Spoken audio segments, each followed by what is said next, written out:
agradezco al maestro Juan Ibarrol, especialista en Fuerzas Armadas, que nos acompañe hoy en Mega Noticias para conversar acerca de la seguridad y de la estrategia de seguridad en nuestro país. Bienvenido, Juan, ¿cómo estás? Con el gusto de saludarte a ti y a todo tu auditorio. Muy buenas tardes. Platícanos, por favor, esta visión general que tengas en torno a la estrategia de seguridad. Llevamos ya en el sexenio 123.364 homicidios en lo que va de este sexenio, pues en 2022 suman 13.500 aproximadamente. ¿Cuáles son los resultados reales entonces que está dando la estrategia de seguridad implementada por Andrés Manuel López Obrador? Creo que hay que dividir lo que es una propuesta de estrategia o decir que hay una estrategia contra lo que es la estrategia real. Y esto lo digo en función de que en primer lugar siempre va a haber un tema que es político, es decir, el mensaje del presidente, esto que tan trillado ya es del abrazos no balazos. Eso no es parte de una estrategia, eso es parte de un discurso, es parte de un mensaje político que el presidente no lo lleva a ningún lado, al contrario, lo debilita. Y lo debilita por la realidad justamente en la que vive este país.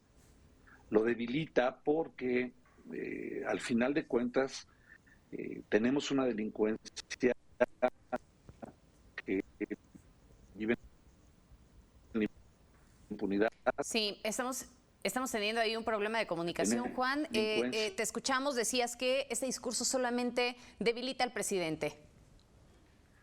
Y lo debilita justamente porque no existe en los grupos criminales, como lo estaba comentando mi querido amigo Alexei Chávez, no existe dentro de la delincuencia un ánimo por cambiar, al contrario, existe dentro de la delincuencia una necesidad de ser más violentos, una necesidad de cooptar espacios, apropiarse de espacios, es lo correcto, y generar dentro de la población un sentimiento de desesperanza, un sentimiento de inseguridad que se convierte hoy en la principal demanda ciudadana. Luego entonces, esta parte de estrategia política o de mensaje político simple y sencillamente no sirve.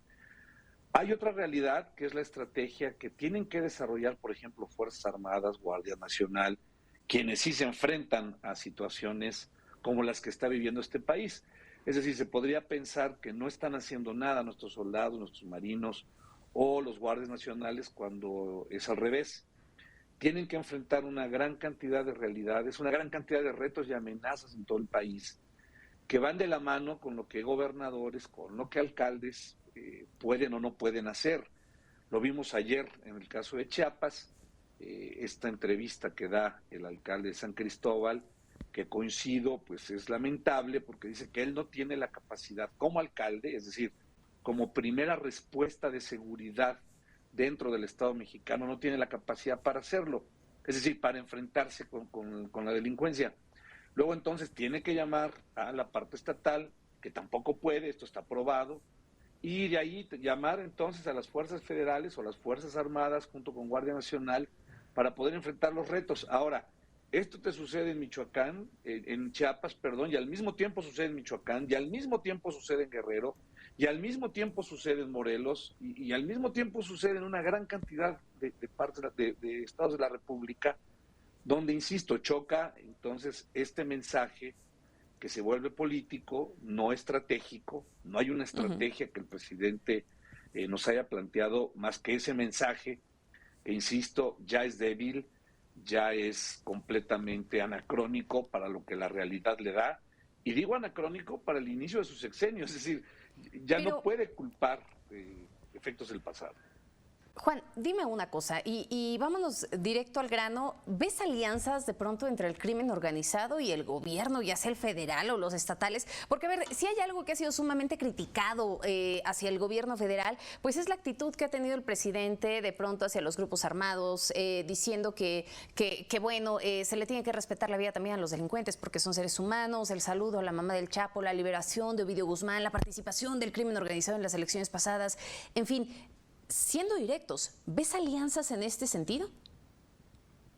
No, y quiero ser muy claro, soy un crítico del presidente de México y así me asumo, esto lo digo con mucha responsabilidad.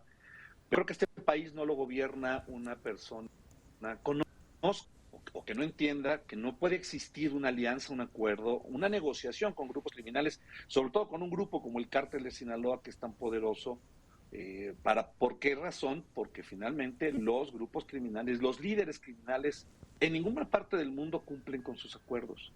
De entrada ahí creo que por esta parte no existe. Lo que sí existe es un discurso donde el presidente cree que en base a una retórica humanista, en base a una retórica de paz, va a convencer, no tanto al criminal, esto es bien importante, más bien va a convencer al electorado de que él no es un hombre que... Al contrario, el Estado mexicano el privilegio del uso legal de la fuerza y la violencia, y el presidente en su discurso, en su mensaje, en ciertos actos, como bien lo mencionas, el saludo a la mamá del Chapo, estos mensajes que da de que vale lo mismo la vida de un criminal que la vida de un soldado, por ejemplo, Claro. que fue el símil, y no, es decir, esto va más allá de la parte política, que creo que el presidente no lo entiende. El presidente lo que busca, y lo ha buscado desde un principio, de ser un luchador social a ser un presidente de México, lo único que sabe hacer el presidente es campaña.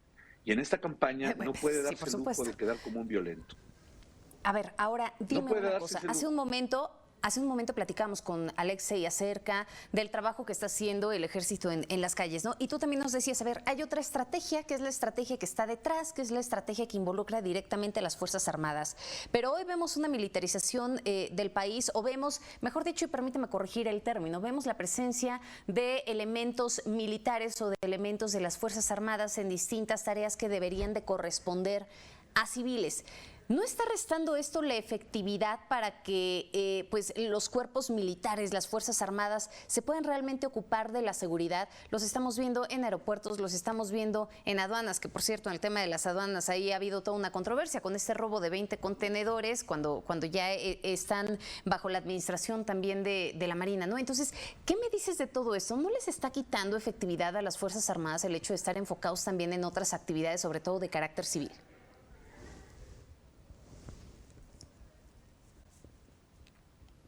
¿Sí? Juan, ¿me escuchas?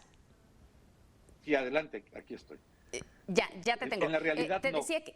Sí, te escucho. ¿Y por qué? Pongo el ejemplo del aeropuerto, pongo el ejemplo del Tren Maya, pongo el ejemplo de del Banco del Bienestar. No son soldados los que lo construyen, son civiles que se contratan por el cuerpo de ingenieros del ejército, en este caso, para que se hagan este tipo de construcciones. O sea, es decir, no cambió un soldado de tierra, mar o aire un fusil para agarrar una pala y un pico y ponerse a construir. Esa es la realidad. Definitivamente el presidente ha encontrado también en una parte muy interesante de su forma de gobernar que para acabar con la corrupción hay que quitar a los corruptos y entiende a las Fuerzas Armadas como una institución menos corrupta que las... Y la prueba está, bueno, pues que el aeropuerto se construyó en un tiempo récord y con un presupuesto estimado que no cambió. Sin embargo, creo que la parte de la imagen en el caso de las Fuerzas Armadas, que se entiende que están ahí haciendo actividades que no les corresponden, debería de ser más sólida, y explico por qué. Porque los militares tienen una cuarta misión constitucional, que es la del desarrollo nacional. Los militares, por mandato constitucional, su comandante supremo es el presidente de la República que una mayoría democrática en un proceso electoral votó. El presidente hasta el día de hoy, y esto en un análisis muy profundo que desarrollo todos los días en función de Fuerzas Armadas y su relación con el presidente, es que no ha dado instrucciones o no ha dado órdenes que sean ilegales. Y creo que esa es una parte importante. Sí existe un problema de inseguridad en el país terrible, existe un problema de corrupción y de robo en aduanas, como ya lo vimos, en puertos. Ahí están ya los marinos. Este robo, este exceso que se ha manejado, hablar de 12,000 millones de pesos de un robo Sí, en un caray. patio de maniobras de Manzanillo, se me hace Y que no se ridículo. hayan dado cuenta, claro. Pero finalmente... Y finalmente no era una instalación protegida por la Marina Armada de México, es una instalación particular, privada, sin las capacidades ni la infraestructura para poder proteger un Claro. una carga como la que se supone que se robaron, que ya lo dije, aunque no fue así. Una, habría que dividir muy bien, entender misiones que cumplir por una orden constitucional y también por una ley orgánica que Bien. tienen tanto el Ejército como la Marina. Me quedo con esto último que nos comentas, Juan, y de verdad que es sumamente interesante conocer de alguien que es especialista en estos temas, realmente qué es lo que está pasando, ¿no? A ver, mientras no se esté dando una orden que sea ilegal, que no vaya con la Constitución, pues finalmente ellos van a actuar, ¿no? En algún momento conversando con otra persona más que también está muy involucrada en temas armados, decía, el ejército, si el presidente de pronto llega y les ordena que se retiren, lo tienen que hacer. Creo que ahí puede haber también un punto interesante de discusión, el futurear un poco y el saber qué es lo que va a pasar con un futuro presidente, ¿no? En fin, lástima, se nos acaba el tiempo. Juan, ha sido un gusto conversar contigo. Muchísimas gracias. Gracias a ti y a todo tu auditorio. Muy buenas tardes. Gracias. Que tengas una excelente tarde.